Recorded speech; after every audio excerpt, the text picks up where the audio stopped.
We're live. All right. Welcome. This is a meeting of the Audit Committee. It is December 11th, and we will start with a call. I am here. Mr. Mazza is excused, and Mr. Nigro is excused. Sarah Janelli? Here. Alejandro Polino? Here. Jasmine Higgins? Here. Danielle Melendez? Here. Great. First order is to review the meeting minutes for March 28th, 2025.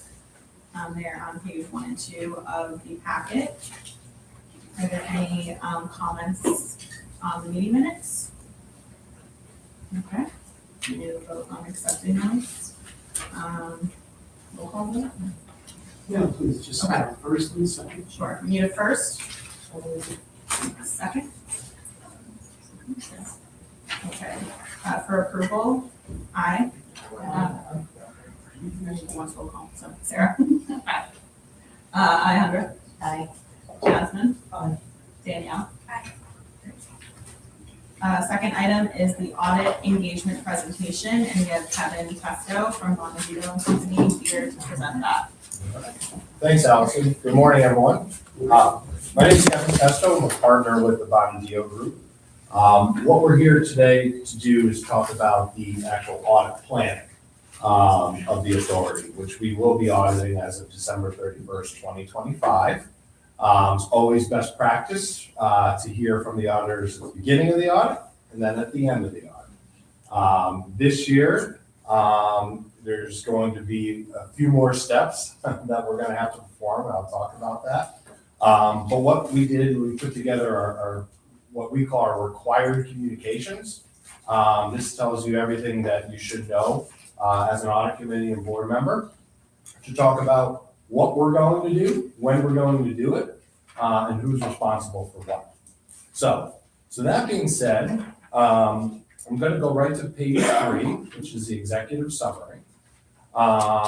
We have not performed any audit work yet. We are about to.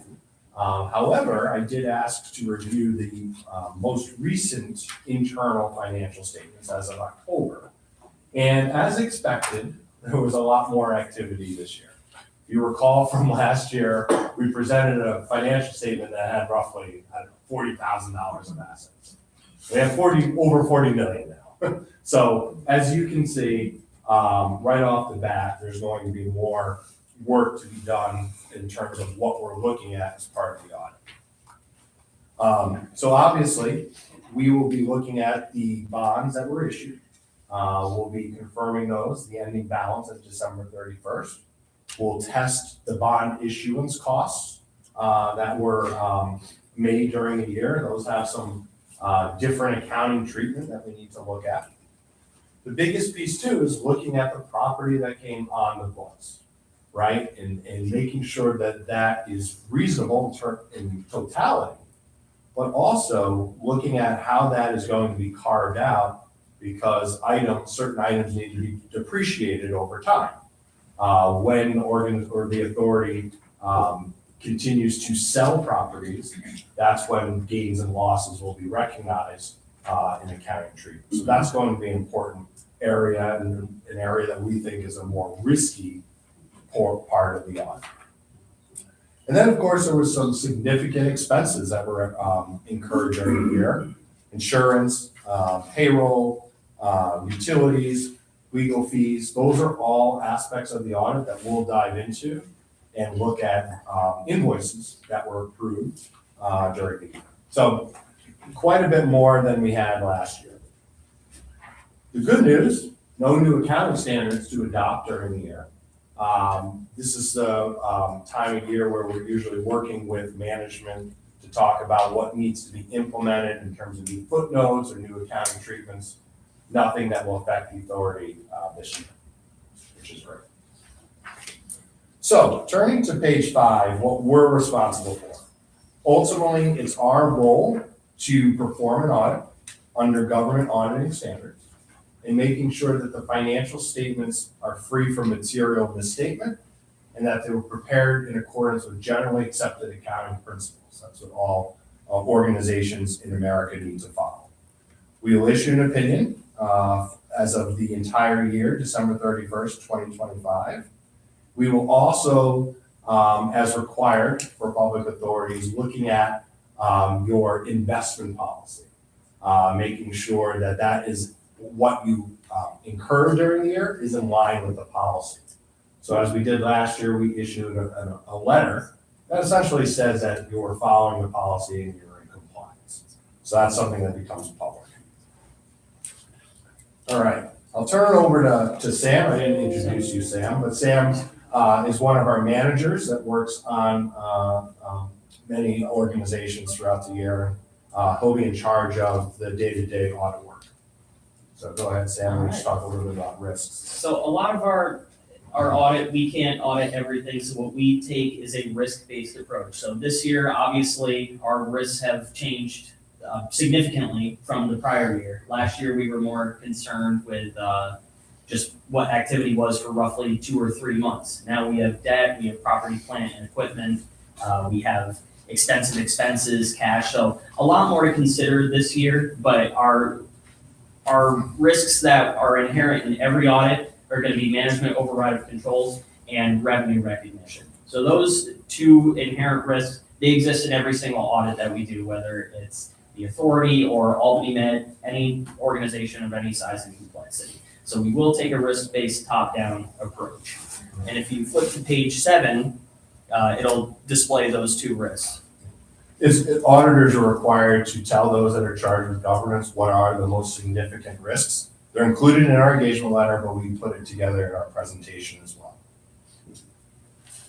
Page 8 is our pictures, but more importantly, how to contact us. By all means, we want to provide that. If there's questions throughout the year, board members have every right to reach out to us should there be any concerns throughout the year. Page 9, as I promised, when are we going to perform the work? Well, we're here today to kick things off. We'll be performing our true planning procedures and substantive work. In the January, February timeline, that's when we would expect a final trial balance to be provided to us, and that's what we audit. It's a pretty tight turnaround, so Amy does a great job with her team, typically getting us everything we need, because we ultimately want to be able to report back in March to this committee, because you ultimately have a March 31st deadline being a public authority. So we are well prepared to do that, and I see no issues meeting that deadline. The rest of the items in here are really just some more information about items that we look at. We consider fraud as part of our audit. We do have to tell you that we're independent. We have no independence issues in being your independent auditor, and there's no other illegal acts or any other significant issues that we need to talk about at this point as we set forth in perform our audit. So also in your package is the engagement letters themselves. I'm not going to go through that. There's no significant changes to our wording, but it is there for everyone to review as well. So that's it from us. I'm happy to answer any questions, concerns, or anything that you may want us to look at as part of the audit too. Anyone have any questions, concerns, comments? Okay. Hearing none, we have a resolution in our packet. We need a, on the back, sorry. So it's on the back page of the agenda. This is sorry, I'm assuming we are moving to adopt them as a. Yeah, so this is an annual resolution that we do by the audit committee charter. The audit committee is the one that engages the independent auditor and manages and oversees the audit process. This board, because of its low numbers, the entire board is a member of the audit committee. So, and as Kevin and Sam talked about, their numbers are in here. So if any board members have anything they want to discuss with the auditors outside of the board meeting or anything like that, we encourage you to please reach out. That's what they're there for. So, but the resolution goes through our enabling legislation, the public authority law, and our procurement policy as to how we're engaging these auditors. And again, this is the second year, end of the year on this engagement. So that's the resolution before the committee, if they would so choose, it would be the first, second to engage the auditor. Can we get a first? Second? Sounds good. All right, I vote aye. Sarah? Aye. Alejandra? Aye. Jasmine? Aye. Danielle? Aye. Okay. Are there any items for executive session? Okay. I think we can adjourn unless there's any other comments. Is there any public comment? There's, yeah, I think we can do public comment.